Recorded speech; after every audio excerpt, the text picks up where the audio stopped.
하나님 말씀 보시겠습니다. 하나님 말씀은 사도행전 7장 38절 한 절 말씀. 한 목소리로 같이 한번 읽겠습니다. 시작. 시내산에서 말하던 그 천사와 및 우리 조상들과 함께 광야 교회에 있었고 또 생명의 돌을 받아 우리에게 주던 자가 이 사람이라.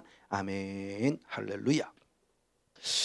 네, 오늘의 말씀은 사도행전 7장 38절을 중심으로 광야 교회라고 하는 그런 제목을 갖고, 왜 광야가 교회일 수밖에 없는가라고 하는 그 이유를 한번 찾아보면서 함께 은혜를 나누길 원해요. 자, 지난주에는 우리가 하나님께서 우리를 광야로 보내신 목적, 왜 우리를 광야로 보내셨지라는 거죠. 제일 처음에는 창세기 12장 1절로부터 3절까지 말씀을 통해서 아브라함을 불렀을 때 궁극적인 목적지는 잘 아는 대로 젖과 꿀은 가나안 땅이었죠. 근데 젖과 꿀은 가나안 땅에 막상 들어와서 하나님을 예배하고 하나님께 감사함에도 불구하고 내가 생각지 않은 문제가 생겼으니 기근이 생겼다고 하는 거죠. 그래서 예수를 믿음에 우리가 정말 흔히 말하는 축복이라는 게 물질적으로 끝남이 아니라 기근이 얼마든지 올 수 있다는 것도 미리 우리는 예상하고 알고 있어야 한다. 이 사실을 알고 있으면 뒤로 안 내려가는데 이걸 모르고 있으니까 애굽으로 내려간 거죠. 결국 아브라함이 기근을 당해서 애굽으로 내려가고 말았죠. 그리고 그 결과 구원 얻었음에도 불구하고 대단히 안타깝게 400년 동안, 창세기 15장 13절 위에 말씀해 보니 400년 동안 애굽에 종사를 해야 됐고 400년 만에 구원해서 다시 하나님이 애굽에서 이끌어낼 때는 다이렉트로 가나안 땅으로 들어오지 않고 어디를 통과하느냐? 광야를 통과하게 했다는 거예요. 그러면 왜 광야를 통과하겠냐는 거죠. 그러면서 간단하게 말씀을 드리면 광야를 통과하게 한 목적이 있어요. 우리를 두 가지를 알고 싶어 하세요. 알아야 한다는 겁니다. 그러면 무엇을 알아야 할 때 가장 먼저는 하나님이 우리를 알고 싶어 하는 게 있어요. 광야라는 과정을 통해서 우리를 알고 싶어 해요. 그리고 두 번째는 우리가 알아야 할 것이 있다고 또한 성경은 말씀하고 있습니다. 자, 그러면 하나님이 우리를 알고 싶어 하고 또 우리가 알을 것은 무엇이냐 그럴 때 특별히 알아야 될 이 과정을 거치기 위해서 하나님이 우리에게 주시는 이 광야가 결국은 뭐냐? 우리를 시험하시는 곳이라고 그랬어요. 그래서 신명기 8장 2절 3절의 말씀을 보면 시험하시는 곳이고 우리를 낮추시고 우리를 줄이게 하시는 곳. 그렇죠. 예수님을 믿음에도 불구하고 하나님이 우리를 끊임없이 시험하시고 우리를 낮추세요. 그리고 늘 줄이게 하세요. 배고프게 하시고 인격적인 모독도 당하게 하시고 자존심 상하기도 하시고 우리를 철저히 낮춥니다. 제가 목회를 통해서 배운 게 바로 그거예요. 하나님은 나를 낮추시는 거. 왜? 예수님 스스로도 당신을 낮추어 오셨어요. 우리를 구원하시려고. 그래서 빌립보서 2장 5절 이후의 말씀에 너희가 이 마음을 품으라 곧 그리스도 예수의 마음이라고 말하며 하나님과 동등되나 하나님과 동등됨을 취할 것으로 여기지 아니하시고 자기를 낮추사 그랬어요. 사람과 같이 우리를 낮추고 우리가 똑같은 모습으로 하나님 본질인데 당신을 낮추셨어요. 그래서 십자가에 죽기까지 복종하셨어요. 하나님이 우리를 이걸 다루신다는 거예요. 어디에서? 광야에서. 그러니까 광야는 결국 훈련받는 곳이라는 거예요. 우리를 낮추고 줄이게도 하세요. 배고프기도 하세요. 그럼 왜? 주님의 뜻이 있었던 거예요. 그래서 고난이 유익이라는 게 바로 그거죠. 그럼 어떤 뜻을 가지고 있냐 그럴 때 첫 번째 우리 한번 신명기 8장 2절 한 절 말씀을 보시겠습니다. 신명기 8장 2절 같이 한번 읽겠습니다. 시작. 내 하나님께서 이 40년 동안에 너를 광야의 길을 걷게 하신 것을 기억하라. 이는 너를 낮추시며 너를 시험하사 내 마음이 어떠한지 그 명령을 지키는지 아니 지키는지 알려 하심이라. 아멘. 알기를 원하시는 누가? 하나님이. 무엇을 알기를 원하나? 처음에는 내 마음이 어떠한지, 이런 시기, 이런 환난, 이런 역경, 이런 고통, 이런 기근, 이런 아픔, 이런 질병, 이런 역경들이 왔을 때도 내가 하나님을 향한 마음, 하나님을 향한 믿음이 흔들릴 것인지 흔들리지 아니할 것인지를 알고 싶어하는, 즉 다시 말하면 내가 알곡인지 가라지인지를 알고 싶어하는 거예요.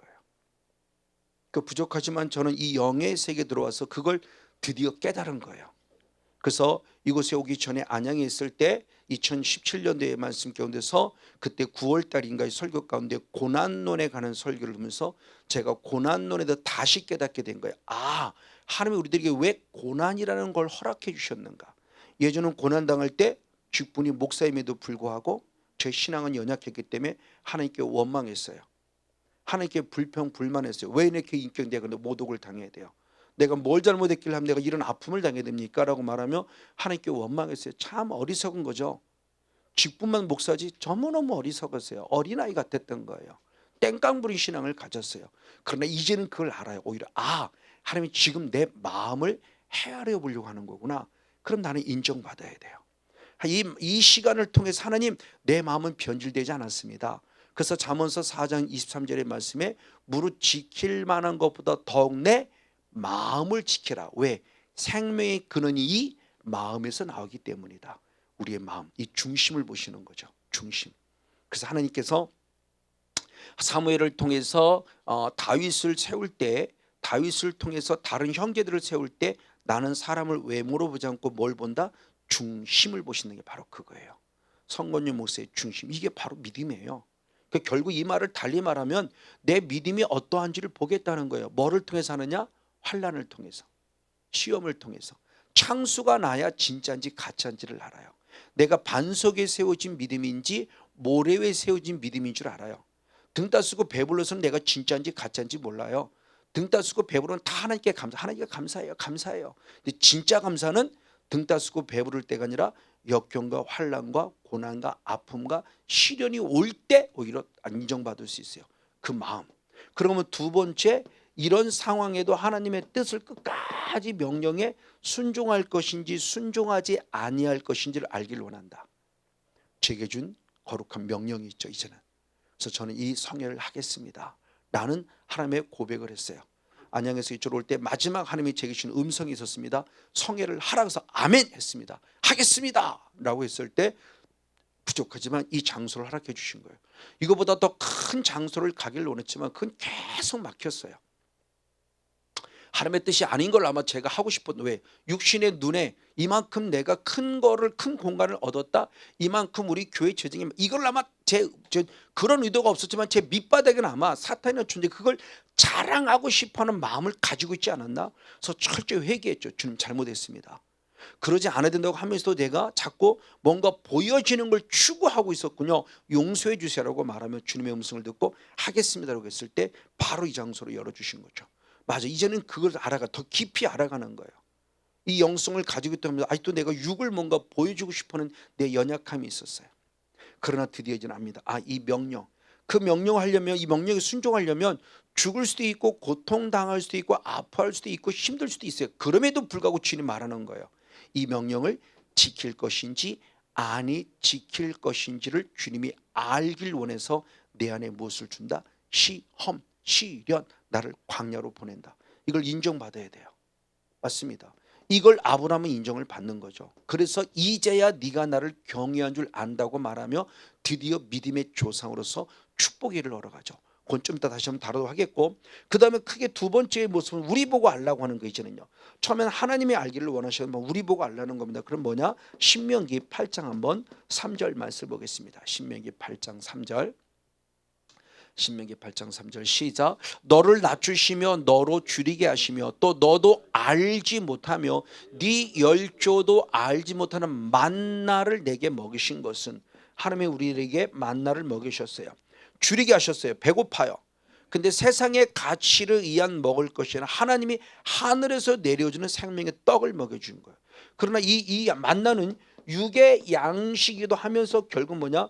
영의 양식을 깨닫게 하기 위한 주님의 뜻이 있어요. 분명히 육으로 배고프지 말라고 주신 양식인데 육으로만 먹지 말고 이 육으로 먹을 때 이것도 깨닫기를 원하는 것은, 만나를 주시면서 뭐라고 표현했는가? 역시 말씀 읽어볼 때 시작. 만나를 내게 먹이신 것은 사람이 떡으로만 사는 것이 아니요 아멘, 여호와 입에서 나오는 모든 말씀으로 사는 줄을 너로 알게 하라. 우리 알기를 원하는 거예요. 그래서 만나를 주면서 송 목사, 너는 떡으로만 살지 마. 내가 만나를 주지만 떡으로만 살지 마. 이 만나를 먹을 때 무엇으로도 하나님의 말씀으로도 살아야 한다는 사실을 알기를 원한다는 거예요. 그러니까 우리가 위기를 당하면 위기를 당할수록 우리는 더 무엇으로 살아야 한다? 영의 하나님의 말씀으로. 그래서 이 시간을 통해서 하나님이 우리 왜 광야를, 왜 지난주를 통해서 왜 하나님이 우리를 광야로 보내주셨지? 주님이 나를 알기를 원할 때 내 마음, 즉 내 믿음이 어떤지를 알기를 원하시고 끝까지 하나님의 명령을 순종할 건지 순종하지 아니할 것인지 알기를 원하시고, 그리고 더 나아가 성목사 너도 알아라. 뭐를 알까요? 위기가 오면 위기가 올수록 떡으로만 사는 것이 아니라 하나님의 말씀으로 살아간다는 것을 알고 철저히 말씀이라는 영성 안에 들어와야 한다는 것을 알게 하기 위한 주님의 뜻이 있어서 우리에게 허락한 하나님의 거룩한 시험이라는 거죠. 가나안 땅에 들어오게 하기 위해서. 그래서 이 광야를 통해서 철저히 훈련받는 곳이라고 그랬습니다. 그래서 지난주는 광야라는 의미는 첫 번째 무엇하는 곳이냐? 우리가 훈련받는 곳이다. 그래서 시험이라는 것을 통해서 훈련받으며 그러면 이제 오늘은 광야는 과연 뭐냐라고 하는 부분을 읽을 때 오늘은 광야가 교회라고 한다는 것을 얘기하는 말씀을 찾아보면서 은혜를 나누기를 원하는 거예요. 자, 다시 한번 아까 읽겠습니다. 사도행전 7장 한번 38절 말씀이 있습니다. 사도행전 7장 38절. 네, 같이 있습니다. 시작. 신의 산에서 말하던 그 천사와 및 우리 조상들과 함께 광야 교회에 있었고 또 생명의 도를 받아 우리에게 주던 자가 이 사람이라. 아멘. 자, 스데반 집사님이 하는 설교입니다. 바울이 참 베드로가 하는 설교도 아니고요, 예수님의 제자들이 하는 설교도 아니고요, 사도 바울이 하는 설교도 아니고요, 스데반 집사님이 하는 설교 가운데 아주 중요한 영적 원리를 알려줬어요. 우리 조상들이 어디 있었냐는 거예요. 우리 조상들이 광야에 있었다. 이 광야에 천사가 도우셨고 이 광야에서 우리 조상들이 있었고 모세가 있었다. 근데 이 광야를 뭐라고 그러냐? 교회라고 그런다라고 하는 거죠. 그래서 저는 말씀이 진리를 믿기 때문에 광야를 교회라고 하는구나 라고 알았어요. 믿고 믿는 거죠. 아는 거예요. 근데 이것이 단순히 그냥 광야를 교회라고 하는 것을만 알고 있었지 왜 광야를 교회라고 하는가를 몰랐다고 하는 부분이에요. 이제 이걸 원어를 공부하면서 광야를 왜 교회라고 했는가라는 것을 알고 있다는 거죠. 자, 그러면은 중요해요. 먼저 교회의 기능을 한번 볼게요. 교회가 도대체 뭐냐는 겁니다. 수없이 강조하지만 절대 이 교회는 이 건물이 아닙니다. 그래서 우리 목회자들이 착각하는 게 말은 이렇게 해요. 이 건물이 교회가 아닙니다. 그러면서 우리는 건물 짓는데 애를 쓰는 거예요. 이게 모순이에요. 아이러니예요. 이 건물이 교회는 아니라고 그러는데 교회 집시다 그러고 성전 지읍시다 그래요. 이 건물이 성전도 아닌데. 이게 아이러니죠. 그러니까 교회라는 의미를 다시 한번 찾아보자는 거예요. 자, 일반적인 개념, 우리가 신학이라는 과정을 때 일반적인 개념 배울 때 교회는 뭐냐? 에클레시아라고 그러는데 에클레시아라는 원어가 이런 뜻을 가지고 있습니다. 하나님께서 우리를 부르셨다. 어디에서? 애굽에서 세상에서 부르신 거죠. 그래서 불리움을 받은 자들, 하나님께서 특별히 불러서 모여진 공동체, 이 공동체를 교회라고 그러는 거예요. 무리, 그렇죠. 무리. 그러니까 지금 우리가 하나님의 부름을 받아서 우리 모이는 우리들이 교회라는 거예요. 이 공동체가 교회이지 이 모이는 이 공간 자체가 교회라 우리들끼리 모여 있는 게 이게 교회라는 거예요. 그게 가정에서 모였던, 그게 길바닥에서 모였던, 어디서 모였던 그 자리가 바로 교회라는 거예요. 근데 어디서 모였냐? 광야에서 모였기 때문에 광야 교회라고 한다는 거죠. 그러니까 하나님의 놀라운 은혜 가운데 구원받기로 예정돼 불리움을 받은 자들의 공동체 모임이에요. 자, 이걸 좀 더 성경적으로 바라봅니다. 성경적으로 바라보면 고린도전서 1장 2절이 조금 더 자세히 설명하고 있습니다. 자, 고린도 교회를 대표적으로 보면서 한번 보겠습니다. 시작. 고린도에 있는 하나님의 교회입니다. 고린도 교회, 그래서 고린도 교회라고 부릅니다. 곧 교회가 뭐냐? 곧 그리스도 예수 안에서 거룩하여지고 누구라고 부르심을 입었다? 성도라고 부르심을 입은 자들과 또 각처에서 우리의 주 곧 저희야 우리의 주 되신 예수 그리스도의 이름을 무엇하는 자? 부르는 모든 자. 성도가 결국 뭐냐? 예수님의 이름을 부르는 자들이에요. 이들을 불러서 뭔 이 성도라고 부르심을 뭔 이들 공동체를 교회, 이걸 고린도 교회라고 했다는 거예요. 그래서 주의 이름을 부르는 자 잘하는 대로 요에서 2장 32절의 말씀에 로마서 10장 13절의 말씀에 여호와 이름을 부르는 자가 무엇을 얻는다? 구원. 그렇죠? 로마서 10장 13절의 말씀에 주의 이름을 부르는 자가 무엇을 얻는다? 구원. 여호와 이름, 주의 이름, 예수의 이름. 구원 얻는다는 거예요. 이 구원받은 무리들을 누구라냐? 성도라고 그러고, 이 성도, 이 무리를 뭐라고 부르냐? 교회라고 부른다는 거죠. 그러니까 교회라는 의미를 딱 알 수 있는 거예요. 자, 그래서 조금 전에 읽었던 사도행전 7장 38절을 킹 제임스 번역본을 통해서 보도록 하겠습니다. 지금 우리가 읽었던 개역 성경 말고 킹 제임스 번역본은 이 말씀을 풀었어요. 교회라는 말씀을 풀었습니다. 어떻게 풀었는가? 자, 킹제임스 흥정역 번역본으로 사도행전 7장 38절 말씀을 봅니다. 같이 한번 읽겠습니다. 시내산에서 자기에게 말하던 그 천사와 또 우리 조상들과 함께 광야에 있던 교회에 있으면서 살아있는 말씀을 받아 우리에게 주던 자가 바로 이 사람이라.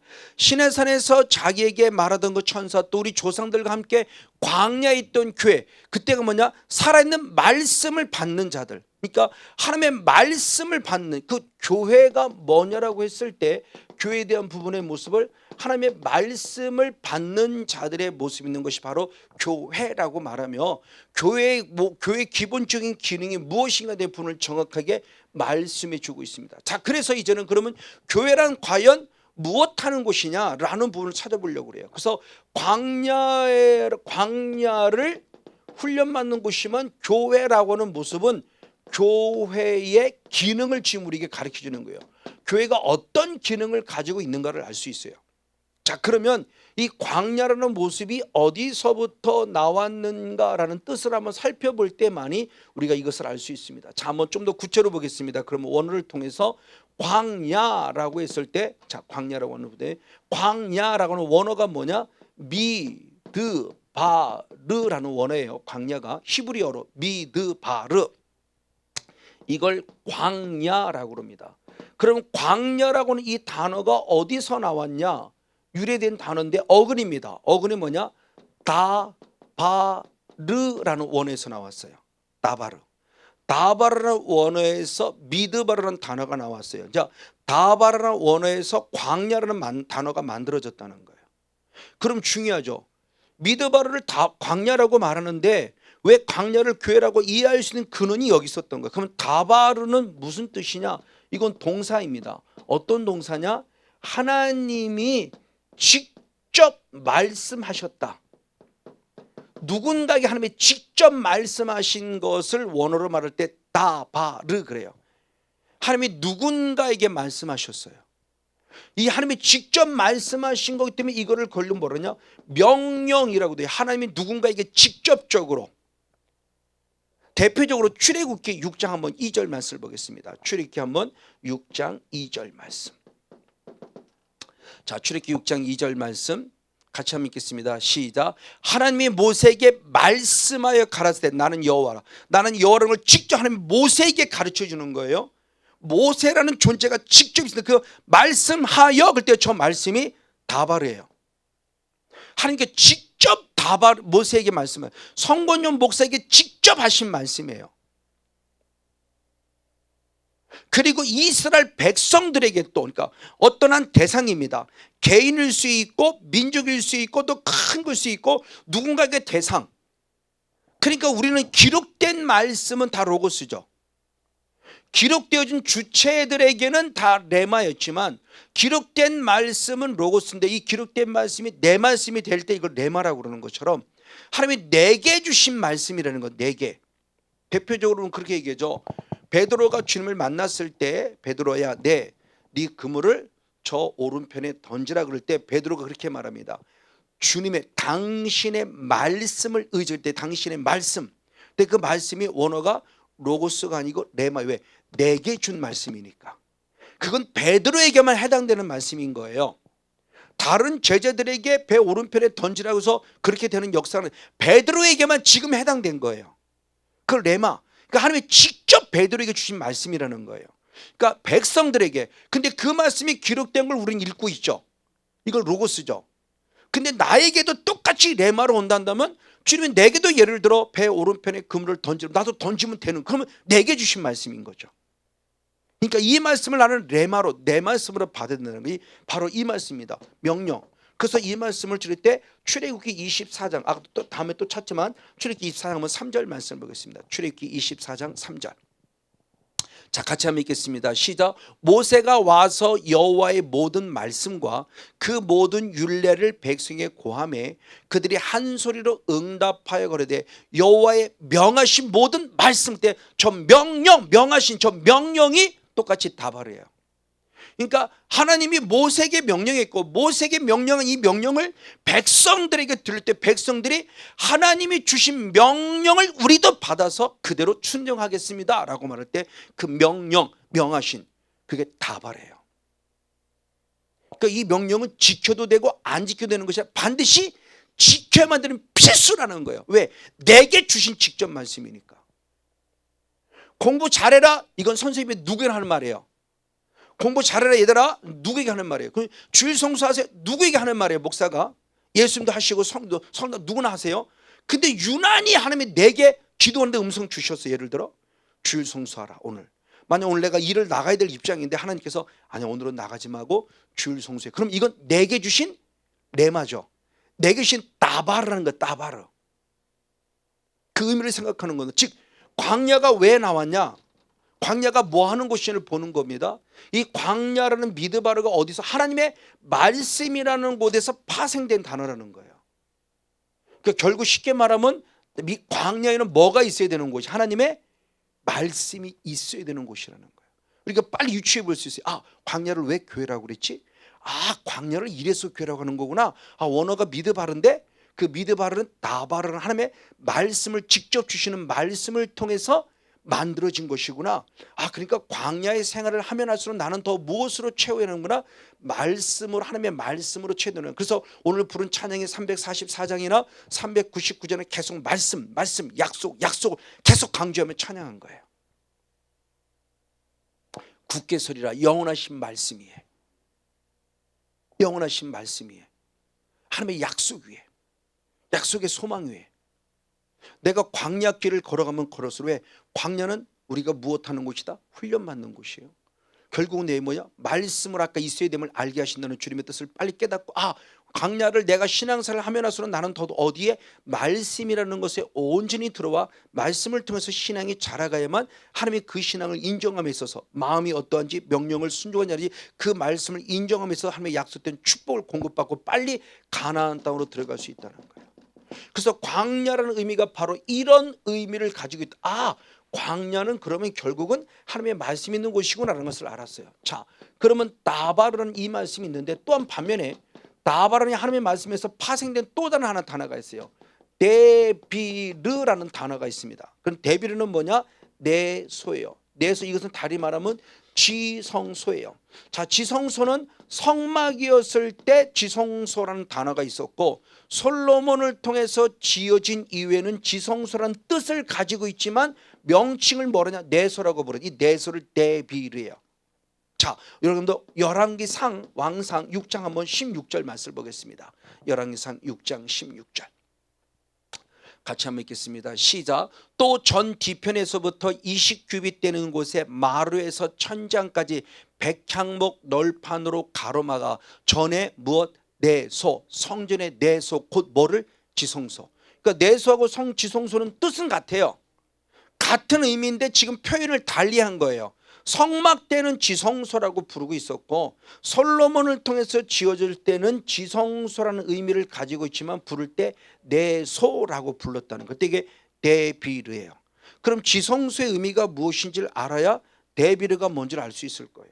먼저 한번 지성소의 의미를 볼게요. 그럼 지성소 의미는 이미 성막을 지을 때인데, 출애굽기 25장 22절 한번 한 절 말씀을 보겠습니다. 출애굽기 25장 22절 말씀 같이 봅니다. 시작. 거기서 내가 너와 만나고 속죄소 위 곧 증거계 위에 있는 두 그룹 사이에서 내가 이스라엘 자손을 위하여 내게 명할 모든 일을 내게 이르리라. 저 마지막 이르리라가 나바르예요.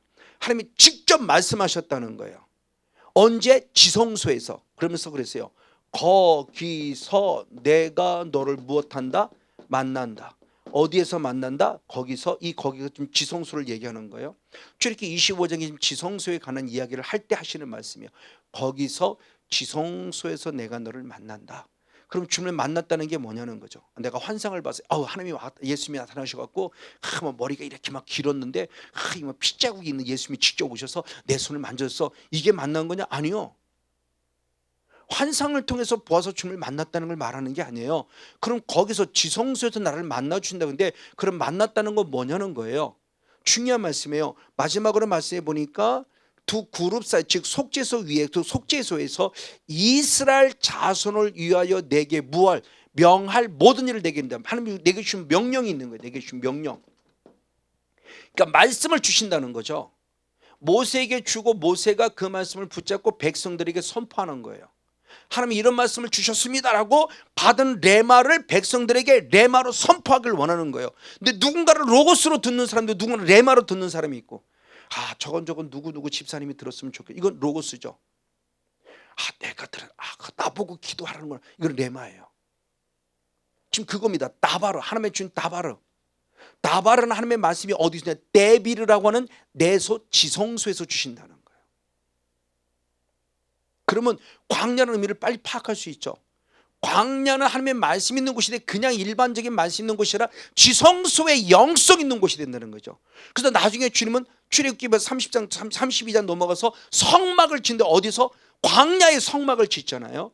그러니까 성막의 개념을 빨리 파악하면 성막은 결국 뭐가 있는 거야? 하나님의 말씀 있는 곳이라는 거예요. 자꾸 이걸 빨리빨리 유추하라는 거예요. 교회가 뭐지? 왜 자꾸 광야를 교회라고 그러지? 광야가 훈련받는데 무엇을 통해 훈련받는 거예요? 말씀에 훈련받으라는 거예요. 그러니까 오늘 사랑의 교회라는 것을 여러분들이 치유받고 회복되러 왔어요. 그러나 치유받고 회복되는 것도 중요하지만 진짜 중요한 건 뭐냐? 말씀으로 빨리 거듭나야 된다는 거예요. 말씀이 날카로운 검으로서 영적 무기가 돼서 나를 치유 회복하기 때문에 그게 성령의 검이잖아요. 그러니까 말씀이 있으면 빨리 치유되는 걸 확실히 경험해요. 근데 아무리 가르치고 아무리 해도 말씀 안에 들어오지 못하면 그만큼 늦을 수밖에 없는 걸 많이 경험합니다. 그러니까 우리가 빨리 말씀 안에 들어오는, 그러니까 사랑의 광야 교회에 온 이유는 다른 것 때문이 아니라 말씀 들으러 온 거예요. 말씀을 배우러 온 거예요. 이런 게 있었구나 하고 말씀을 깨달아 온 거예요. 그래서 그 말씀이 검이 되어 살았을 때 내 안에 영적 무기가 돼서 그 말씀이 무기가 내 앞에 있는 안에 있는 악한 영을 찔러 쪼개어서 이들의 존재를 박살내고 완전히 끄집어내므로 나를 치유하고 회복해 나가는 거예요. 이게 영적 수술. 내 안에 암덩어리를 끄집어내야 되죠. 암덩어리를 끄집어내면 의사님 와서 칼로 찢어내야 되지. 끌어 찝어내지 칼로 안 찢어내고는 못 찢어내요. 그 수술이 필요한 거예요. 말씀의 검이 지금 나를 수술하는 거예요. 그래서 히브리서 4장 12절 말씀에도 하나님의 말씀은 좌우의 날선 어떤 것보다 더 예리해서 내 영과 내 혼과 내 육을 찔러 쪼갠다 그랬어요. 이게 수술이죠. 영적 수술. 그래서 말씀을 들어서 잘못된 맞습니다. 내가 또 죄를 범했네. 또 죄인이. 이게 자꾸 깨달아져야 내가 살아는 거예요. 그래서 사도 바울을 통해서 그 베드로를 통해서 복음이 전해질 때 스데반 집사님을 통해서 복음이 전할 때 그 말씀의 공통적인 부분이 뭐냐? 사도행 2장 37절의 말씀에 보면 그 말씀을 듣고 내 마음이 찔렸다 그래. 찔렸다. 이게 진짜 왜? 하나님 말씀은 좌우의 날선 어떤 것보다 예리하다 그랬고 정말 잘 박힌 못이라고 그랬고 채찍이라고 그랬어요. 그러니까 말씀이 정확하게 들린 사람은 내 영이 찔림 받음에 당연히 고통스럽고 아플 수밖에 없어요. 그렇죠? 암덩을 찔르면 이거 찢어내면 얼마나 고통스러워. 그러나 그 고통이 찢어내면으로 내가 사는 길인 거죠. 그래서 내가 어찌할 거가 되는 거예요. 이게 진짜 말씀을 듣는 자의 영적 반응이에요. 찔러대야 돼요. 어찌할 거가 돼야 돼요.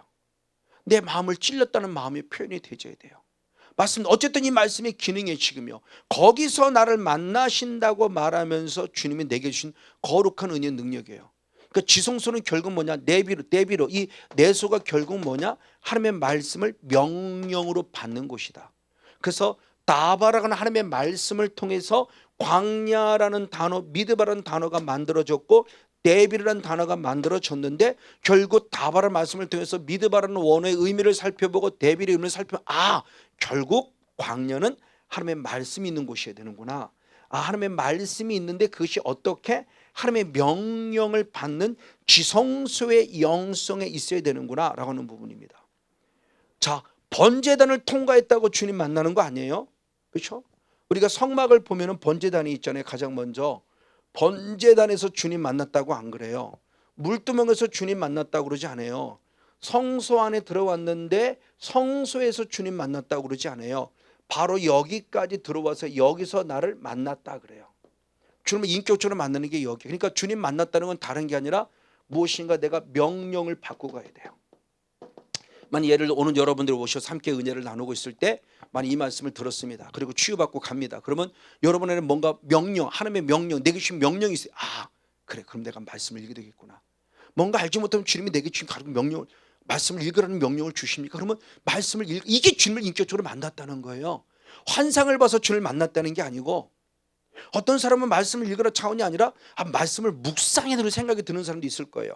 그 명령을 받고 그래, 그럼 내가 일주일 동안 또 말씀을 묵상하는 명령을 순종하는 거죠.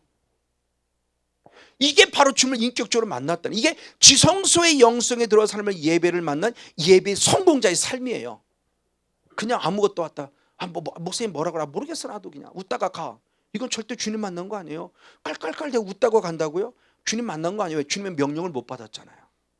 누군가 이 명령, 이 똑같은 말씀을 광야 교회를 배우는 누군가는 회개, 내가 말씀을 잊지 못해. 이게 막 회개의 영이 막 내 안에 불을 켜요. 이건 거룩한 명령이죠. 그렇죠. 그 사람은 회개하라는 명령을 받았으니 그 사람이 바로 하나님을 인격적으로 만나고 오늘 예배 성공자로 살아간다는 거죠. 그냥 왔다 그냥 돌아가는 게 이게 예배가 아니에요. 교회라는 이 건물, 예배 공동체라는 이 건물에 왔다 갔다고 해서 예배 행위를 또 주님 만나냐? 아니요. 다 어떤 사람들은 번제대로 머무른 사람, 어떤 사람은 물두멍에 머무른 사람, 어떤 사람은 성소에 머무른 사람, 어떤 사람은 그나마 그냥 마당들만 밟고 가는 사람, 다 다르다니까요. 그러니까 제가 이 은혜 있고 깨달은 게 예배가 정말 잘못됐구나. 그래서 예배론을 깨달은 거예요. 그래서 인격적 성을 만나고 제가 예배론을 강조하는 게 바로 그거예요. 성경에 기록된 모습을 보세요. 예배를 안 드리고 예배 실패자인 거 아니요. 다 예배 드리고도 예배 실패자라니까요. 예배를 안 드리고 실패했으면 당연한 거죠. 예배를 안 드렸어요. 그러면 당연히 책만 받아야죠. 근데 예배를 드리고도 다 예배 실패자였다고요. 이게 성경 예배예요. 가인부터 시작해서 놀라운 얘기예요. 마지막 계시록의 말씀까지. 행위적인 예배는 다 안 되니까요. 그 건물은 나와서 예배한다고 찬송 부르고 기도하고요. 근데 하나님이 놀랍게 그 예배를 하나도 안 받으세요. 이사에서부터 그거 말씀 책망하는 거죠. 말라기까지. 그러니까 성전문 닫아버렸으면 좋겠다. 나는 니들의 그 더러운 추한 예배 받고 싶지 않으라고 말해요. 성전문 닫아버려라고 말하잖아요. 이게 충격입니다. 행위적인 예배가 예배가 아니었던 거예요. 근데 우리는 행위적인 예배, 사마리아 여인처럼 행위적인 예배는 나 예배를 다 드린 줄 알았더니 예수님은 단호하게 아니 너희는 하나님을 알지 못함으로 구원이 없고 우리만이 유대인들 우리들만의 하나님을 알므로 구원이 있다라고 하는 충격적인 말씀을 하세요. 그러니까 지금 우리가 얼마만큼 잘못된 예배를 드리고 있고 잘못된 신앙생활을 하고 있는가라는 관점을 우리에게 분명히 보여주고 있다고 하는 겁니다. 맞습니다. 바로 이런 모습들을 통해서 진정한 우리들의 모습에 진정한 교회가 무엇인가에 대한 부분의 모습을 지금 잘 가르쳐주고 있습니다. 맞습니다. 바로 이런 부분들을 통해서 지금 우리들의 존재가 어떤 존재인가에 대한 부분을 성경이 말씀하고 있는 부분이죠. 맞아요. 이런 모습을 가지고 살았던 가장 귀중한 존재가 누구냐? 예수님입니다. 그래서 예수님 스스로가 지성소의 영성으로 살았어요. 대표적으로 요한복음 12장 49절 50절 한번 두 절 말씀을 보시겠습니다. 예수님 우리에게 전하신 말씀들이 어떤 말씀인가 한번 보겠습니다. 같이 한번 읽겠습니다. 시작. 내가 내 자의로 말한 것이 아니요 나를 보내신 아버지께서 나의 말할 것과 이룰 걸 친히 명령해 주셨어요. 자, 예수님이 우리들에게 말씀을 전하셨습니다. 말씀을 전하셨을 때 예수님이 로고스의 말씀을 전한 게 아니에요. 하나님으로부터 뭐를 들은 다바르의 말씀을 전해서 이게 지성소다. 그러니까 예수님 스스로가 내가 자유로 내가 하고 싶은 목사가 하고 싶은 설교를 하는 것이 하나님이 하게 하시는 설교를 했다는 거예요. 예수님마저도 놀랍게 다시 말할 때 아버지께서 나의 말할 것, 그렇죠? 하나님이 말할 것을 주신 거예요. 직접 다바르를 주신 거예요. 그리고 이룰 것 역시 똑같은 말씀이죠. 이룰 것 친히 무엇 해주셨다? 명령하셨다. 하나님께서 예수님에게 내 사랑하는 아들아 오늘은 이 말씀을 전하라 라고 다바르 하나님의 말할 것 이룰 것을 명령해 주신 것, 이 명령을 그는 뭐로 받았다? 50절의 말씀에 보니까 이 명령이 무엇인 줄 알아? 영생. 그렇죠. 이게 바로 영생이에요. 그래서 요한복음 6장 63절의 말씀에 나를 살리는 것이 무엇이다? 영이다. 나를 살리는 영이 육은 무익하니라. 내게 이른 말, 하나님께서 내게 이르신 이 말이 무엇이요? 영이요 생명이다. 영생. 이 말씀이, 그러면서 이 말이 레마예요. 로고스가 아니고 레마. 아버지께서 내게 주신 말씀, 이 말씀을 나는 너희들에게 전하니 이 명령이 무엇이다? 영생이다. 그러니까 예수님은 로고스 말씀을 전하는, 부족하지만 여기는 성경의 모습 지금 로고스 말씀을 전하는 게 아니라 제게 주신 레마의 말씀을 저는 확실하게 받고 이 말씀을 당당히 여러분에 전하는데, 여러분 누군가를 로고스로 듣는 사람이 있어요. 아, 그런 말씀이 있었구나. 그래 나도 그럼 교회 가서 해볼까? 이렇게 듣는 사람들은 반면에 저기 맞아 내게 그렇구나, 나도 그러면 레마의 영성, 나도 그러면 이런 지성소의 영성, 나도 이런 데빌의 영성을 통해서 주님 앞에 무릎 꿇고 말씀을 받아서 나도 받은 말씀을 자신 있게 전해야 되겠구나. 이건 차원이 다른 거죠. 지금 그거 예수님마저도 당신이 성경을 읽고 성경 읽은 다음에 요거 좀 전해줘 이게 전한 게 아니라 하나님이신 레마의 말씀을 받고 데빌의 말씀을 받고 다발의 말씀을 받고 이 말씀이 영생인 줄 알아서 이 명령을 당당하게 전한다는 거예요. 그러면서 그 말씀이 뭐냐? 그러므로 나에 이르는 것은 내 아버지께서 내게 말씀하신 그대로 무엇한다? 이른다. 말씀하신 그대로. 그래서 제가 자꾸 성경을 찾는 것도 그냥 성경의 지식을 자랑하고자 함이란 말씀을 수없이 말씀을 드렸어요. 절대 교만의 성경 찾아봅시다 이런 뜻을 하는 게 아니에요. 신약 성경에 쓰여있는 성경을 보세요. 예수님께서도 이사야가 한 말, 그러면서 이사야가 한 말을 그대로 전할 때 이사야 61장 1절 말씀을 전해서 누가복음 4장 18절에 전할 기도하잖아요. 그러니까 이사야가 어떤 말을 했다라고 말하면 예수님이 친히 말씀을 찾아주시잖아요. 이게 예수님의 설교 방법이었으면 목사님도 그래야 되는데 일방적으로 쫙 해놓고 믿으세요 아멘 그럼 그 끝이야 설교가. 그게 아니라는 걸 얘기하고 싶은 거예요. 예수님의 영성도 어떤 영성이다? 지성소. 데빌 다바르 하나님의 말씀을 받는 지성소의 영성, 데빌의 현장, 광야의 현장이 있어서 아버지로부터 직접 말씀을 받고 그 말씀이 영생인 줄 알아 그 말씀을 그대로 전했다고 그래요. 빼지도 않고 더하지도 않고. 이게 바로 지금 광야가 교회라는 영성을 통해서 우리 가르쳐놔도 중요한 영적 원리예요. 자, 이 말씀을 통해서 진정한 구원이 우리에게 무엇인가를 보여주고 있고, 이러한 지성소의 영성을 가진 자가 또 다른 부분 속에 고넬료라는 존재도 있고 데살로니가 교회 성도들의 존재들도 있어요. 한번 말씀을 살펴볼 때 사도행전 10장 38절 말씀, 사도행전 10장 33절 말씀 죄송합니다. 사도행 10장 33절 말씀, 고넬료라는 사람은 과연 어떤 영성을 가졌는가를 보여줍니다. 같이 한번 읽겠습니다. 시작. 내가 곧 당신에게 사람을 보내었더니 오셨으니 잘하였습니다. 이제 우리는 주께서 당신에게 명하신 모든 것을 무엇하고자 듣고자 다 어디 앞에? 하나님 앞에. 자, 고넬료가 베드로 목사님을 모시면서 얘기합니다. 하나님이 명하신 말씀, 데빌이죠. 나바르야. 하나님의 명하시면 지성소에 주는 이 말씀을 내가 무엇하고자 듣고자, 내가 누구 앞에 있습니다? 하나님 앞에. 베드로 앞에 있다고 말하지 않아요. 하나님 앞에 있다고 고백해요. 하나님 앞에. 너무너무 중요한 고백을 하는 거예요. 하나님 앞에 내가 있습니다. 하나님 앞에. 왜? 말씀을 두고자 어떤 하나님의 명하신 말씀, 지성소의 영 내게 주신 명령을 듣고자. 그래서 이 말씀만 듣고도 40살이면 이 말씀만 듣고도 성령 받았어요. 고넬료가. 자, 똑같은 말씀이 데살로니가 전서 2장 13절 말씀을 봅니다. 지성소의 영성은 어떤 영성인가를 봅니다. 그래서 같이 한번 있습니다. 시작. 이러므로 우리가 하나님께 쉬지 않고 감사함은 너희가 우리에게 들은 바 하나님의 말씀을 받을 때에 사람의 말로 받지 아니하고 하나님의 말씀으로 받음이니 아멘. 진실로 그러하다. 이 말씀이 또한 너희 믿는 자 속에서 무엇하니라? 역사하느니라. 이 말씀을 들을 때 하나님의 명령이기 때문에 사람의 말로, 성권용 목사의 말로 듣지 아니하고 누구의 말?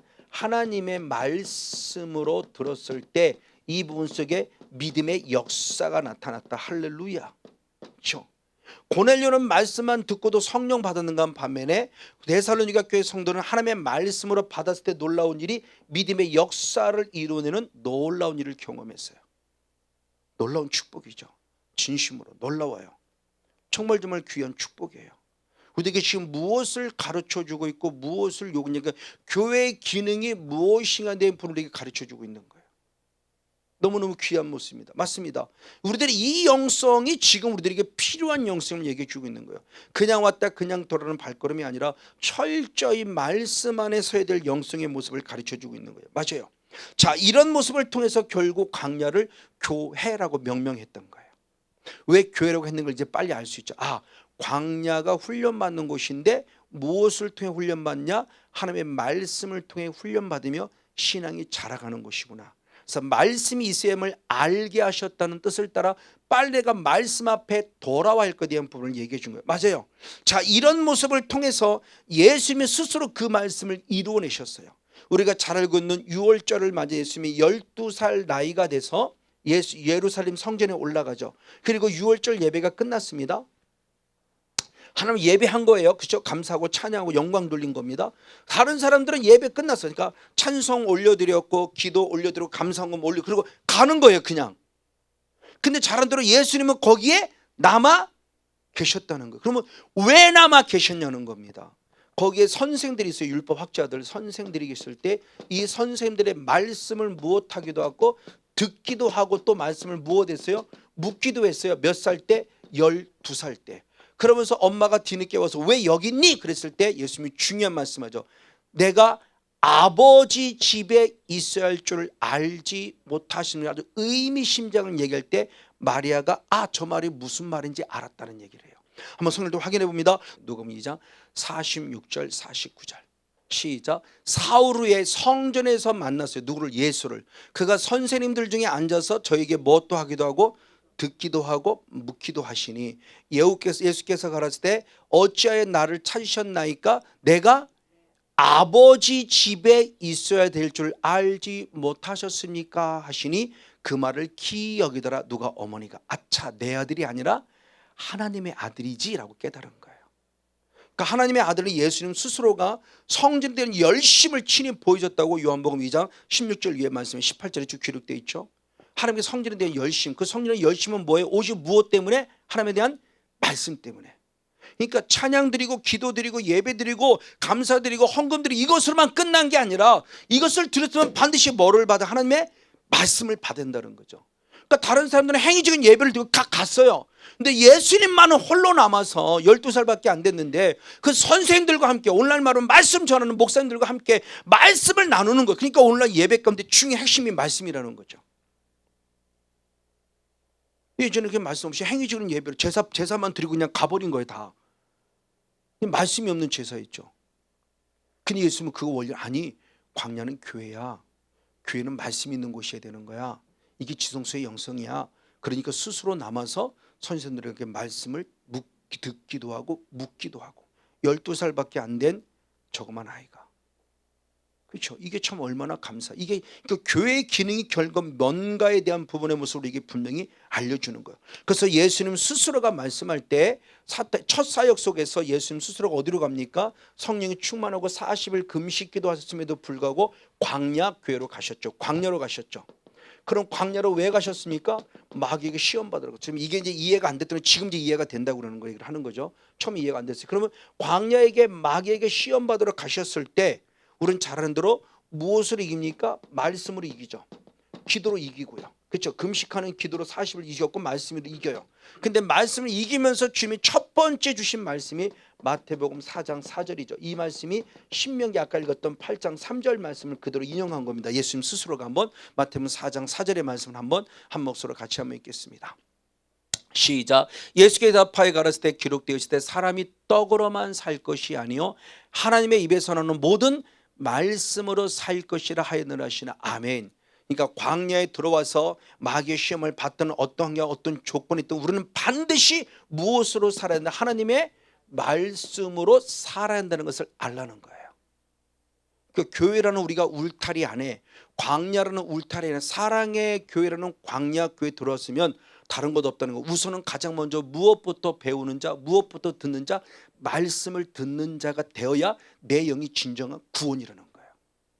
자, 이걸 구원의 관점에서 볼게요. 구원이라는 관점. 그걸 우리는 창세기 아브라함의 이야기를 통해서 예도 한번 말씀을 드렸었어요. 자, 하나님의 아브라함의 모습입니다. 자, 이 구원의 과정, 구원의 여정이라고 그러죠. 구원의 여정을 가장 잘 설명한 게 로마서 8장 29절 30절이라고 그랬어요. 한번 로마서 8장 29절 30절 한번 두 절 말씀을 먼저 한번 보겠습니다. 로마서 8장 29절 30절. 네, 그렇구나. 요 말씀 읽어. 요 말씀 읽기 전에 죄송합니다. 요 말씀 먼저 추가해야 되겠네요. 맞아요. 광야라는 부분의 모습이 먼저 하나님께 말씀을 듣는 곳이라고 그랬습니다. 그러면서 마지막 계시록의 말씀에도 마찬가지예요. 계시록의 말씀에도 7년 대환란이 옵니다. 7년 대환란이 올 때 전 3년 반 이후 후 3년 반 때 휴거되지 않고 남아있는 성도들이 있어요. 남아있는 성도들을 주님이 어떻게 그들을 살려내느냐 할 때 중요한 얘기를 했어요. 자, 한번 요한계시록 12장 6절 말씀과 14절 한번 두 절 말씀을 같이 보겠습니다. 요한계시록 12장 6절과 14절 역시 한번 같이 있습니다. 시작. 그 여자가 광야로 도망하며 거기서 1260일 동안 저를 양육하기 위하여 하나님의 예비한 곳이 있더라. 자, 7년 대환란하면서 휴거되고 남아있는 무리들을 죽일 수 없어요. 이들을 살려내야 돼요. 하나님께서 강력하게 역사할 때 광야 교회로 피신케 했어요. 이게 하나님의 예비된 처소예요. 3년 6개월 동안. 그러면서 14절은 그렇게 표현해요. 14절 독수리는 그 성령께서 인도하셨다는 걸 얘기합니다. 자, 14절 있습니다. 시작. 그 여자가 큰 독수리의 두 날개를 받아 광야 자기의 곳, 그 성령님이 계신 곳이에요. 광야 자기의 곳. 그것으로 날아가서 뭐를 피했다? 뱀의 낫, 사탄을 피해서 한 때와 두 때와 반 때 동안 뭐대 양육을 받았어요. 그러니까 광야교회에서 3년 6개월 동안 하나님의 영적인 피난처가 있어요. 영적인 도피처, 이게 교회예요. 교회를 피신케 해서 3년 6개월 동안 무엇하겠냐, 하나님의 말씀으로 양육받게 살려놓으신다는 거예요. 그러니까 오늘 역사적인 7년 대환란도 분명히 오지만 역사적인 7년 대환란 전에 내 개인적인 7년 대환란, 지금 우리가 코로나19가 개인적인 7년 대환란일 수 있어요. 이제 마지막 제가 이거 끝나고 나면 요한계시를 강의한다고 그러는데 그 강의를 못 쓰면 지금 하나님께서 일곱인 일곱 나팔 일곱 대접을 떼고 있는 과정 속에 한 부분일 수도 있을 거예요.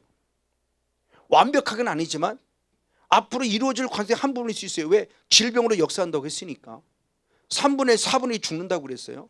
지금 대한민국의 인구 우리 6천만 넘는데 그럴 정도로 모든 그 사람들이 지금 대단히 확진되어 아픔을 겪고 있는 모습이 몇 명이 죽었는 건 모르겠는데 전 세계적으로 지금 상상할 수 없는 전초전을 보여주고 있는 거죠.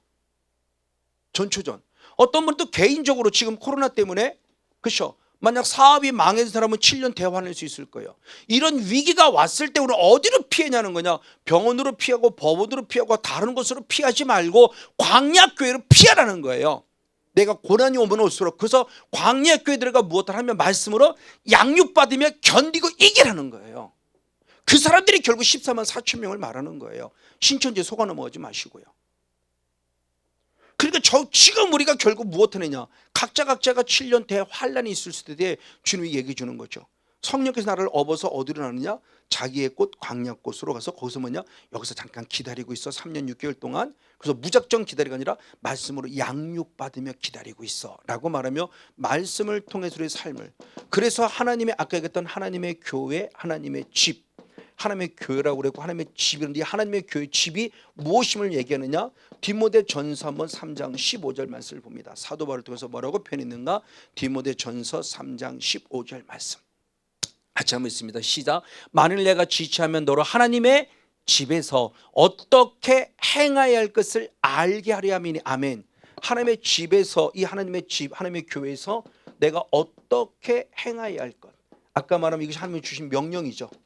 교회에서는 이렇게 하라고 명령, 이 명령을 주기 위해서 바로 그 집이 있으니 그것이 뭐냐, 이 집은 살아계신 하나님의 교회이고 진리의 기둥과 터이다. 말씀의 진리의 기둥과 터이죠. 그러니까 교회가 결국 무엇이냐는 걸 정확하게 사도 바울도 가르쳐주고 있어요. 아, 교회는 결국 말씀의 집이구나. 아, 교회가 말씀의 집을 말하는 거구나. 그러니까 사랑의 교회라는 곳에 오셨을 때 치유받고 회복되고 성령 받고 은혜 받고 능력 받는 것도 중요하지만 진짜 진정한 은혜는 무엇을 하나님의 말씀을 통해서 와야 된다는 거예요.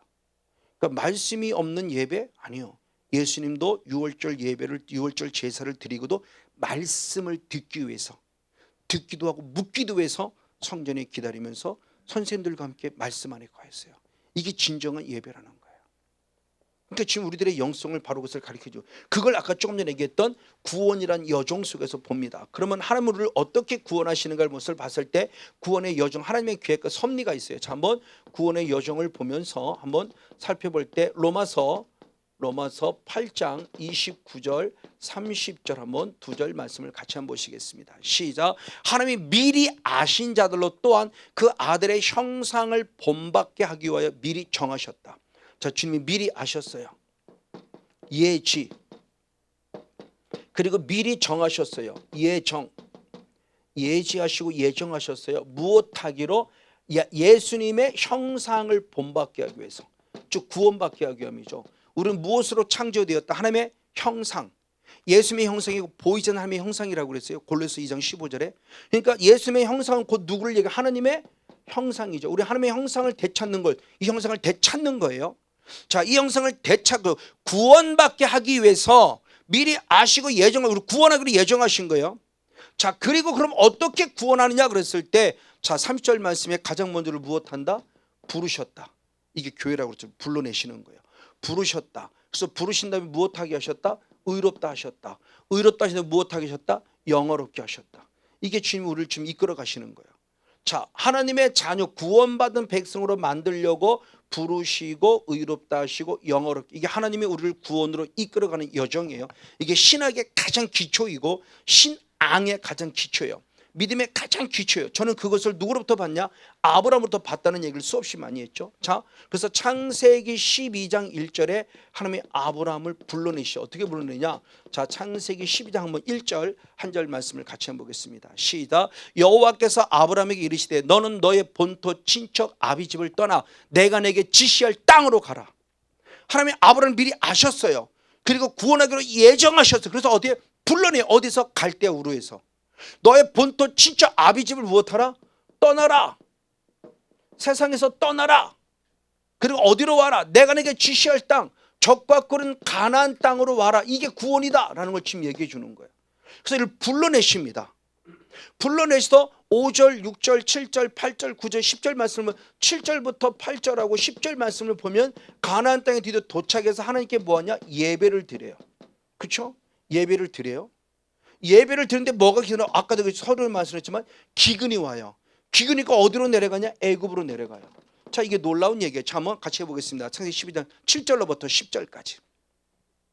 창세기 12장 7절 8절 10절 같이 봅니다. 시작.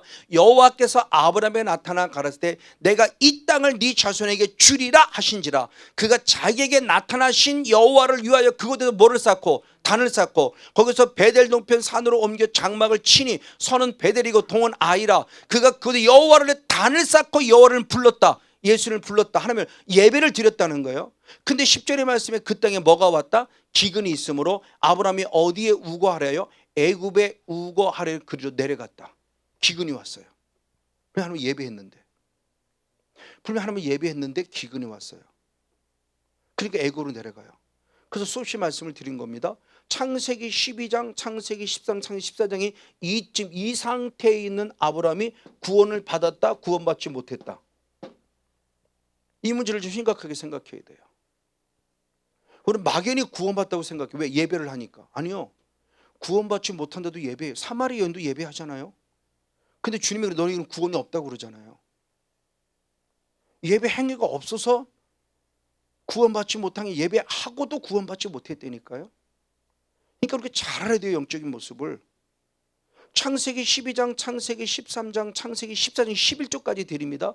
근데도 구원받지 못했어요. 이거 정말 아직 하나님이 부르시는 과정이에요. 구원하기 위해서.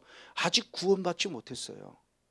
그리고 13장에 애굽으로 내려갔다가 결국 아내를 뺏길 뻔하죠. 하나님으로 되찾죠. 그리고 또 아픔이 생기죠. 조카 롯과의 사이에서 그 종들이 서로 싸웁니다. 이런 아픔을 겪어요. 이런 아픔을 겪는 가운데 우리가 잘 아는 대로 롯은 어디로 갔냐? 소돔으로 가요. 소돔으로. 그리고 아브라함은 어디로 가냐? 끝까지 가나안 땅에 거예요. 자, 분명히 아직 예배라는 행위가 있지만 아직 구원받지 않은 걸 지금 얘기하는 겁니다. 부르시는 과정이라는 걸 얘기를 하는 거예요. 부르시는 과정. 그러면 구원을 받는데 어떻게 구원받는 것을 얘기하고 싶은 거예요. 우리가 사랑의 교회라는 공동체 안에 들어왔는데 교회라는 공동체지만 다 구원받았냐? 그렇지 않다는 거예요. 지금 그겁니다. 아브라함을 불러냈잖아요. 근데 구원받지 못했대요. 예배가 없나? 예배 있다니까요.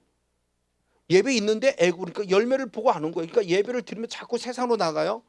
구원받지 못한 거예요. 예배를 때 아주 치고받고 싸워요. 아직 구원받지 못한 거예요.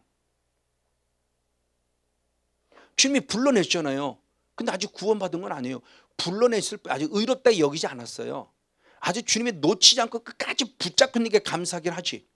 그러나 아직 구원받은 자는 아니에요. 그리고 많은 과정들의 모습을 거쳐요. 거치면서 드디어 14장에서 11절까지 드리지만 아직 구원받지 못한 거예요. 드디어 그리고 15장에 들어와서는 잘하는 대로 창세기 15장 5절 말씀을 먼저 한번 읽고 5절 6절 한번 연이 한번 읽겠습니다. 창세기 15장 5절 6절 같이 한번 읽겠습니다. 창세기 15장 시작. 그를 이끌어 밖으로 나가 가라사대 하늘을 우러러 무뼈를 셀 수 있나 보라. 또 그에게 이르시되 네 자손이 이와 같으리라. 아멘. 아브라함이 여호와를 믿으니 여호와께서 이를 그의 의로 여기시더라. 할렐루야. 드디어 6절에서 가서 의로 여기신 거예요. 의롭게 여기신 거. 부끄럽게 부르셔서 의롭다 여기시고 영어롭게 하시는 거. 그 과정 속에 의롭다 여기시는 과정이 창세기 15장에나 들어와서 이루어져요.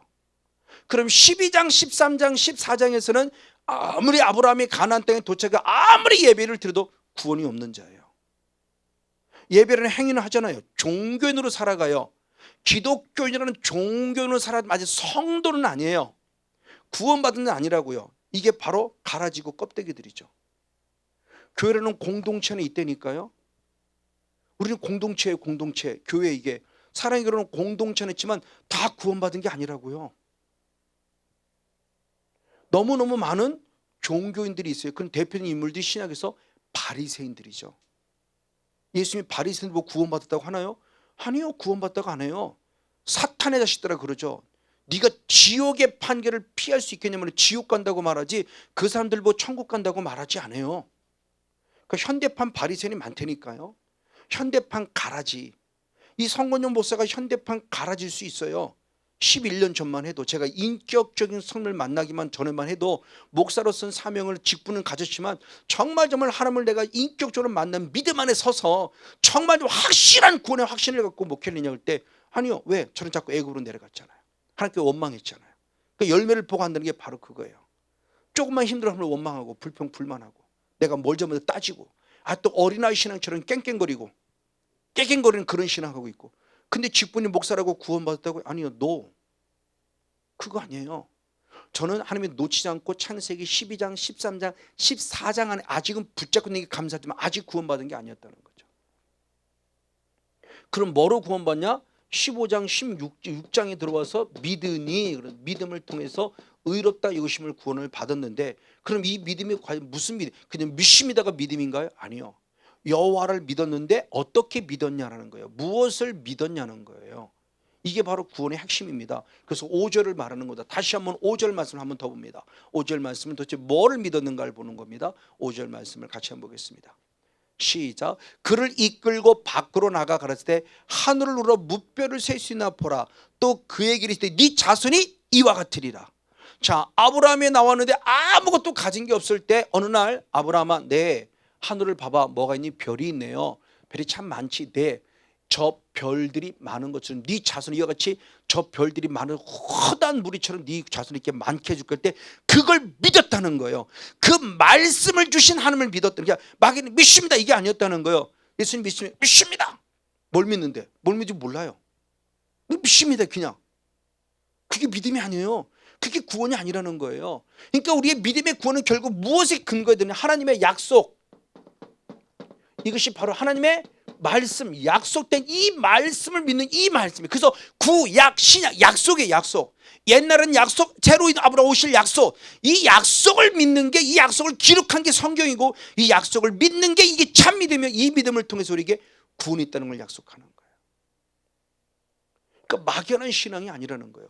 그래서 창세기 방금 읽었던 15장 6절의 말씀을 현대어 성경은 어떻게 표현했는가, 한번 현대어 성경을 통해서 한번 창세기 15장 6절 한 절 말씀을 같이 한번 보겠습니다. 창세기 15장 6절 현대어 성경을 같이 봅니다. 아주 구체로 설명을 했습니다. 현대어 성경으로 봅니다. 시작. 아브라함은 이렇게 말씀하시는 여호와를 굳게 믿었어요. 자, 일반 성경은 그냥 우리 개혁개정, 우리 개혁성경, 개혁성경은 그냥 여호와를 믿었다 그러는데 현대어 성경을 풀었었어요. 뭘 믿었냐? 이 약속의 말씀을 주신 하나님을 믿음으로 구원을 얻었다는 거죠. 그럼 믿음의 근원이 뭔지 알 수 있는 거죠.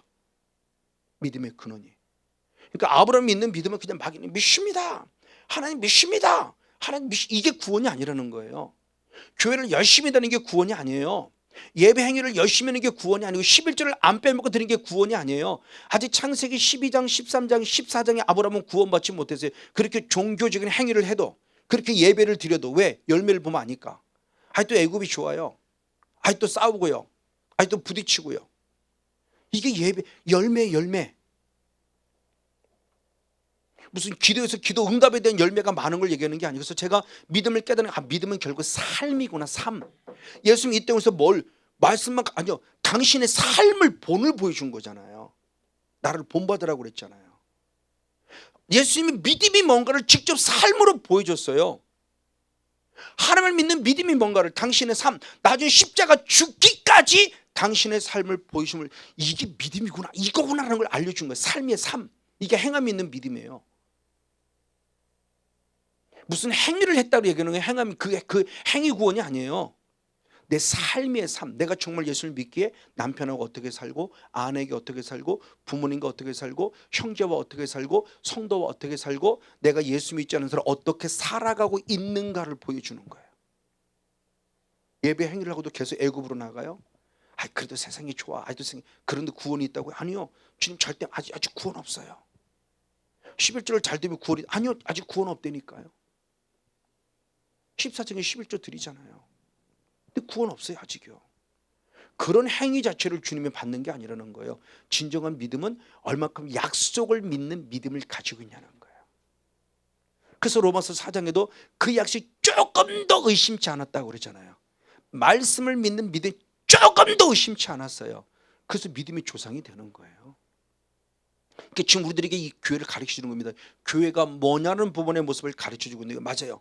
그래서 주님께서 말씀을 믿는 이 아브라함의 믿음을 주님께서 드디어 믿음이라고 인정해주고 의롭다 여기시는 거예요. 그러니까 자, 아브라함이, 자, 중요합니다. 하나님을 무엇했다? 믿었다.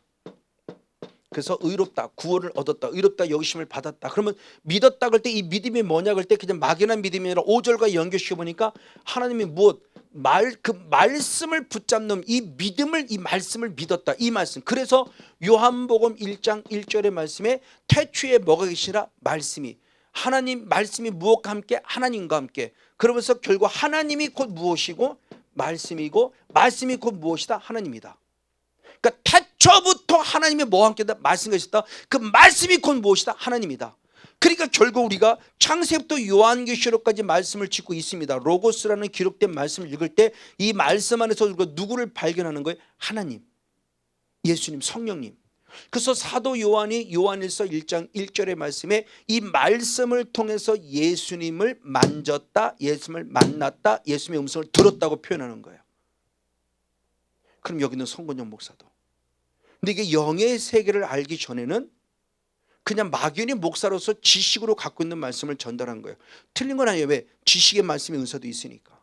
근데 이제는 지식의 말씀의 은사라면 끝남이 아니라 지혜의 말씀의 은사라고, 그 말씀을 나에게 주신 말씀으로 받으니까 더 당당하고 자신있고 확실히 전한다는 거예요. 왜? 내게 이미 충분히 소화가 된 말씀이고 내게 주신 레마의 말씀이니까.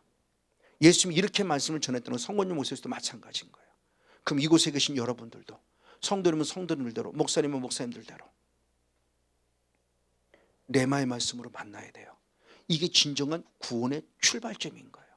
그래서 믿음이라는 출발점이 사도 바울이 말할 때 로마서 10장 17절 말씀 너무나 잘 알죠. 로마서 10장 17절의 말씀에 믿음의 출발점이 뭔가를 정확히 알려줬죠. 자, 로마서 10장 한번 17절 한 절 말씀을 같이 한번 읽겠습니다. 시작. 그러므로 믿음은 들음에서 나며 들음은 그리스도의 말씀으로 말미암느니라. 아멘. 그러니까 믿음이 결국 뭐냐는 거예요. 믿음은 하나님의 말씀을 무엇에서 시작한다? 들음에서 시작한다. 그러니까 그러니까 하나님의 말씀을 듣지 않고는 믿음이 생길 수 없는 거예요. 한 번 듣고 두 번 듣고 세 번 듣고 네 번 듣고 다섯 번 듣고 열 번 듣고 100번 듣고 1000번 들으면 들을수록 들을 때마다 성령의 감동이 다르기 때문에 그 말씀을 들을 때마다 그랬어? 내가 죄인이네. 자꾸 이렇게 되면서 말씀이 나를 찔러 쪼개어서 나를 자꾸 바꾸어가며 영적 수술을 통해서 하나님의 자녀된 하나님의 형상을 따라 지음받은 사람으로 회복해 만드는 것이다. 그러니까 예수 그리스도를 믿는 나의 구원자의 모습에 말씀이 없는데 구원이다? 아니다. 그래서 수없이 말씀을 드리니까 그러니까 영의 세계 속에서 사탄의 존재는 어떻게 하느냐는 거죠. 우리가 잘 알고 있지만 누가복음 8장 한번 12절 말씀을 봅니다. 영이란 세계 들어가면 얼마나 중요한 걸 봅니다. 누가복음 8장 한번 12절 한 절 말씀을 같이 한번 읽겠습니다. 자, 같이 읽습니다. 시작. 길가에 있다는 것은 말씀을 들은 자니 아멘. 이에 마귀가 와서 그들로 믿어 구원을 얻지 못하게 하려고 말씀을 그 마음에서 빼앗아요. 하나님의 나라에 대한 비유할 때 길가밭을 얘기하는 겁니다. 자, 길가밭의 말씀을 들은 자예요. 말씀을 들은 자는 예수를 믿는 자입니까? 안 믿는 자입니까? 믿음은 들으면서 난다고 했으니까 말씀을 분명히 들으니까 구원 받은 자예요. 구원을 받았는데 영의 세계가 등장합니다. 갑자기 누가 등장합니까? 내 눈에 보이지 않는 마귀가 등장해요. 마귀가 등장해서 뭐를 빼서 들은 말씀을 빼앗았어요. 마귀는 빼앗는 자를 도둑질한 자를 했어요. 왜 빼앗았으면 이유는 간단합니다. 무엇하기 못하려고? 구원 얻지 못하게 하려고. 간단해요. 근데 말씀이 어떻게 구원이 있어요? 내게 말씀이 없는데. 근데 그 말씀이 로고스 말씀을 말하는 게 아니에요. 자, 사탄은 말씀을 압니까 모릅니까? 알아요. 그러니까 예수님 시험할 때 말씀 갖고 시험하잖아요. 사탄이 말씀을 모르는 게 아니에요. 말씀을 기가 막히게 알아요. 그러니까 에덴 동산 침투할 때 뭐라고 말합니까? 하나님이 정말로 먹지 말라고 했니? 그러니까 사탄은 먹지 말라고 한 말씀을 알아요. 그걸 아는 걸 부정적 의미로 의문법을 갖고 질문을 하니까 아담이 하와가 한순간에 속아버리잖아요. 사탄이 하나님 말씀을 모르는 게 아니죠. 자, 그럼 다 그럼 물으면 사탄 하나님을 믿습니까? 안 믿습니까? 사탄 하나님을 믿나요? 안 믿나요? 믿어요. 야고보서 2장에 기록되어 있잖아요. 사탄도 하나님을 믿고 벌벌 떤다고 그러잖아요. 그럼 사탄은 구원받았으니까 못 받습니까? 못 받아요. 그럼 사탄과 우리가 다른 게 뭐예요? 똑같이 믿는데 왜 뭐가 다른 거예요? 우리도 하나님 믿고 예수 그 사탄도 예수님 믿는데 사탄은 우리 분명히 구원은 뭐 너무나 잘 알아요. 그리고 죄하고 그리고 차이가 뭐예요? 말씀인데 그 말씀이 로고스의 말씀이 없는 게 아니라 레마의 말씀이 있냐 없냐라는 거죠. 내 말씀이냐는 거예요. 아브라함 이야기를 끝나면 안 되고 내가 아브라함화 돼야 돼요. 그래서 아브라함의 하나님 시험할 때 이삭 바치라는 믿음이 내게도 있어야 된다고요. 그래 아브라함의 축복을 공급받는 거죠. 아브라함은 그 이삭 바치고 축복받은 거잖아요. 믿음의 조상이 된 거잖아요. 이제야 네가 나를 경외하는 줄. 이제야 경외하는 줄이 믿은 거예요. 의롭다 여기신 차원을 뛰어넘은 거예요. 이제는 의롭다 여기시는 은혜를 뛰어넘어 내 믿음을 인정받은 거예요. 마음을 어떠한지 알고 싶어 한다는 것처럼 드디어 시험을 통해서 하나님 앞에 그 믿음이 인정받은 거예요. 의롭다 여겨주신 게 여겨주신 것은 인정이 아니라 그냥 아닌데 그렇게 주님이 여겨주신 거예요. 그만한 가치가 없는데 그냥 긍휼히 여겨서 내가 구원 얻었다고 너를 여겨준 거야. 구원의 은혜를 그냥 공짜로 주신 거예요. 근데 그 은혜가 너무 감사해 믿음을 자꾸 보여드리는 거죠. 그래서 그제 네 믿음이 그래 그거야. 그래 더 강해지네. 더 막 이 말을 계속 우리가 하나님께 보여드림을 통해서 이제야 네가 나를 경외하는 줄. 그 신앙까지 이르게 되는 거예요. 근데 교회 열심히 다니면 그거로 다 구원받다 끝난다? 아니다. 그래서 다음 주에 말씀은 그 말씀을 조금 더 다뤄볼 거예요. 정말 중요한 영성이에요. 그러니까 하나님께서 진정 우리들과 함께 어떻게 우리들에게 요구하시는 신앙인가 모습을 지금 바라보는 겁니다. 말씀 뺏겨요? 큰 코 다칩니다. 구원 없습니다. 왜? 말씀으로 구원이 있기 때문에 말씀을 뺏긴다는 구원이 없는 것임에 대한 분을 우리 보여주는 거예요. 그래서 우리들의 존재를 야고보 사도는 말할 때 우리를 무엇으로 낳은 자라고 그랬냐? 야고보서 1장 한번 18절 말씀. 야고보서 1장 18절 말씀을 한 목소리 한번 같이 한번 읽겠습니다. 야고보서 1장 18절 말씀입니다. 자, 같이 시작. 그가 그 조물 중에 우리로 한 천 열매가 되게 하시려고 자기의 뜻을 쫓아 진리의 말씀으로 우리를 무엇했다? 낳았다. 우리가 무엇으로 구원받은 거예요? 결국 하나님의 말씀으로 구원받은 거예요. 그래서 베드로전서 1장 23절과 베드로전서 2장 2절 말씀을 한번 보겠습니다. 자, 베드로전서 1장 23절 말씀을 봅니다. 같이 한번 읽겠습니다. 시작. 너희가 거듭난 것이 썩어질 씨로 된 것이 구원이죠. 거듭난 거. 썩지 아니할 씨 된 것이니 하나님의 살아있는 항상 말씀으로. 우리가 무엇으로 거듭났다고요? 말씀으로 거듭났어요. 자, 그럼 거듭남으로 끝나냐? 아니다. 베드로전서 2장 2절을 보면 구원에 이르도록 무엇해야 한다? 자라야 돼요. 그러니까 구원 얻었다가 아니라 구원을 계속 자라는데 그럼 뭐로 자라는지 역시 한번 베드로전서 2장 2절을 봅니다. 시작. 갓난 아이들같이 순전하고 신령한 젖을 사모하여 아멘. 이로 말미암아 너희로 구원에 이르도록 자라게 하려 함이라. 그렇죠. 갓난 아이들같이 순전하고 신령한 무엇이에요? 젖. 신령한 젖. 이 젖이 결국 하나님의 말씀이에요. 그러니까 말씀으로 구원받은 자는 계속 말씀을 읽음을 통해서 계속 구원에 이르도록 뭐 해야 돼요? 자라야 돼요. 그러니까 성건영 목사가 단순히 성경을 그러니까 설교하려고 성경 읽으면은 저는 그냥 목사로서 직분을 감당하는 대로 끝나고 그걸 뿐이에요. 그것도 잘못된 건 아니지만 목사가 설교하려고 성경 읽는 것이 아니라 성경을 읽다가 은혜를 받아서 그 말씀이 내 마음에 강하게 증거할 수 있어야 된다는 거죠. 예수님 이 지성소의 영성을 가진 거예요. 끊임없이 연구해야 되지만 연구하는 건 연구가 참이 아니라 말씀을 읽다가 받은 은혜를 그래 이런 거 이거구나 막 이게 막 희열이 느껴져서 막 견딜 수 없어 전할 수 있어야 되는 거죠. 부족하지만 고등학교 1년 때 성경을 읽으면서 거의 1년에 1독 내지 2독 정도를 꾸준히 해오고 있는 거 지금까지요. 그럼 1년에 1독 내지 꾸준히 해놓으면 그래도 꽤 이제는 그래서 어느 순간부터 그럴 때 나 이제 몇 독에서는 말 안 해요. 이제는요. 그런 의미가 없어졌어요. 이제 알았어요. 내가 100독 했다, 200독 했다고 자랑하는데 아무런 의미가 없어요. 100독, 200독은 먹을 건데요. 레마가 없고 나를 살려내지 못하는 거. 1독을 했어도 정말 레마가 있는 말씀을 붙잡아야 돼요. 그래서 내게 주는 메시지로 받아야 돼요. 하나님의 이 말씀이구나. 이거구나. 이거네. 그래서 제가 대표적으로 몇 번 말씀드리잖아요. 마태복음 4장이 예수님이 마귀한테 시험받는 사건이 기록되는데 이거 지식으로는 알아요. 로고스는 안 되니까요. 목사인데 그걸 모르겠습니까? 성도도 모르는 없어요. 왜? 우리가 기본적으로 성경 마태복음 다 읽잖아요. 마태복음 4장 사건은 다 충격적인 사건을 다 기억해요. 아무리 머리가 나빠도.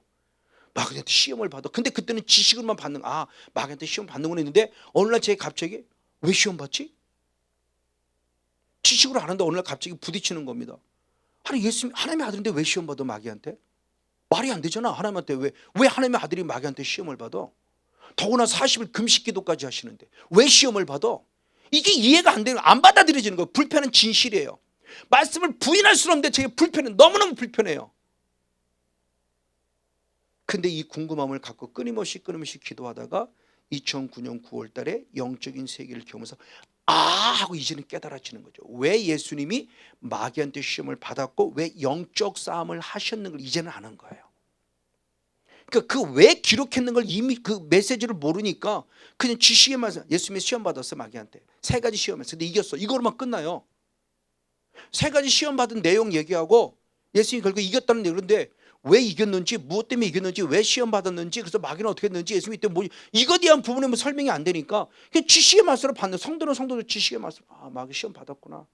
그러네. 이겼네. 다행이네. 그거로 끝나요. 그러니까 말씀이 의미가 없는 거죠. 살아있는 말씀이 되지 못하는 거예요. 이게 지금 우리들이 그동안의 신앙이었어요. 그래서 초대교회는 과연 어떤 신앙을 가졌는가를 분명히 보여줄 때 마지막 결론으로 우리 한번 사도행전 2장의 말씀에 42절, 46절, 47절 2절 말씀을 읽으면서 맡기겠습니다. 사도행전 2장 42절로부터 46절, 47절. 자, 같이 한번 읽겠습니다. 시작. 저희가 사도의 가르침을 받아 서로 교제하며 떡을 떼며 기도하기를 전혀 힘쓰니라. 예루살렘 교회가 이제 생겨진 걸 얘기하는 거죠. 성령 충만 받았죠. 기도하면서 사도행 2장 1절부터 4절까지 한마음 일심을 통해서 자 성령을 더해서 예루살렘 교회가 드디어 만들어진 거예요. 이제 예루살렘 교회가 그랬을 때 성령 받았도록 끝남이 아니라 성령 받았을 때 중요합니다. 사도의 무엇을 받았다? 가르침을 받은 거예요. 설교를 듣기 시작한 겁니다. 드디어 기도만으로 끝난 게 아니에요. 자 설교를 듣기 시작하면서부터 깨달은 교제해야 되는구나, 기도도 해야 되는구나 아는 거예요. 그래서 42절의 말씀에 날마다 그들이 함께 모여서 교제하며 떡을 떼며 기도에 힘썼어요. 그리고 46절의 말씀에 그들이 언제 모였어요? 날마다 모였어요.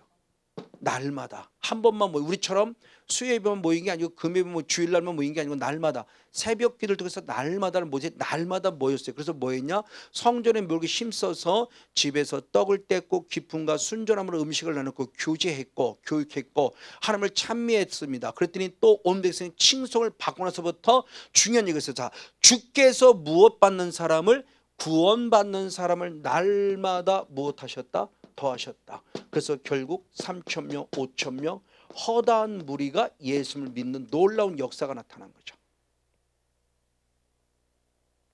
구원받는 자 어떻게?